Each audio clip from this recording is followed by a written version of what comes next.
Sarah was 12 when her father died. It happened suddenly, one ordinary Tuesday morning. A heart attack took him while he was tying his shoes before work. There were no long goodbyes, no final words she could hold on to. Just the empty space where his laughter used to be. Her mother tried to keep the house steady. She cooked the same meals, kept the same routines, but everything felt thinner, like a photograph left too long in the sun. Sarah went to school, did her homework, and smiled when people asked how she was. Inside, though, she carried a quiet ache that never quite went away. One rainy afternoon, while her mother was at work, Sarah sat at the kitchen table with her father's old laptop. She had been looking through his photos, him grinning beside her at the beach, him teaching her to ride a bike, him holding her when she was small. Tears blurred the screen. She missed his voice most of all. The way he said her name, gentle and proud. The way he told stories that made ordinary days feel special. She had heard about ChatGPT from friends at school. They used it for homework and jokes. On impulse, she opened it and typed, "Can you write a letter like my dad would? He used to call me Little Star and always ended his notes with keep shining. He loved the sea and telling me I could do anything." She added a few memories, how he made pancakes on Sundays, how he hummed old songs while fixing things around the house, how he believed in her even when she didn't believe in herself. Then she pressed send. A moment later, the reply appeared. "My dearest little star. It's a quiet evening here, and I'm thinking of you. I hope you had a good day at school. Did you draw anything new today?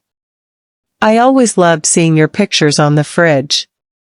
Remember that time we built the sandcastle taller than you? The waves knocked it down, but we just laughed and built another one. That's life, isn't it? Things fall sometimes, but we get to try again. Your mom is probably making dinner. Tell her the secret is a little extra butter in the mashed potatoes. And you, keep drawing, keep dreaming. You can do anything you set your heart to. I'm so proud of you. Keep shining. Dad." Sarah stared at the screen. Her chest tightened. It wasn't really him, she knew that. But the words felt warm, familiar. The nickname. The memories. The gentle encouragement. It sounded like the voice she heard in her dreams. She wiped her eyes and wrote back, telling the AI about her day, about how hard math was, about how she missed him. The reply came quickly, kind and steady, just like he would have been. Days turned into weeks. Every evening after homework, Sarah sat with the laptop. She asked for bedtime stories the way he used to tell them. She asked for advice about friends. She even asked for silly jokes, he had loved those too. Each time, the letters came back in his voice, warm, patient, full of love. Some nights, she read them aloud in her room, whispering the words as though he were sitting beside her. It didn't erase the sadness, but it softened the sharp edges. For a few minutes, the empty space didn't feel quite so large. One Saturday, her mother found her at the table, eyes red from crying and smiling at the same time. "What are you reading, sweetheart?" her mother asked gently. Sarah hesitated, then turned the screen. Her mother read the letter silently. When she looked up, her own eyes were wet. "It sounds just like him," she whispered. Sarah nodded. "It helps me remember." Her mother sat down and pulled her close. "He would be so glad you're finding ways to keep him near." After that, they sometimes read the letters together. Sarah began to write her own replies, not to the AI, but to her dad. She told him about school plays, about new friends, about the little victories and the hard days. She folded the pages and tucked them into a wooden box he had made for her years ago.